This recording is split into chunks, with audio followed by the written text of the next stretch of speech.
अलंकार अलंकार लेखनी शैली ओडिया ऑप्शनल रो टिक देखिबा देखो पिला माने जो भी आसु जमक आसु कि रूपक आसु कि व्यतिरेक आसु तुमे प्रथमे यार उत्पत्ति विषय लिखियो फर्स्ट पॉइंट माने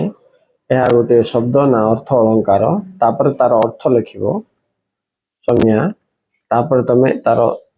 प्रकार भेद बा उपादान दर्शाइबो 4 नंबर रे उदाहरण 5 नंबर रे साहित्य रे यार महत्व कोन ए होछ उपसंहार उदाहरण को जदि आमे अनुप्रास नबा अनुप्रासटा एक कोन शब्द अलंकार तापर यार अर्थ लिखिबो तापर या केते प्रकार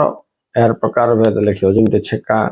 वृत्ति अनुप्रास श्रुति अनुप्रास लटा अनुप्रास अंत्य अनुप्रास तो मजे देखो एक एग्जांपल लिखा है एग्जांपल दबो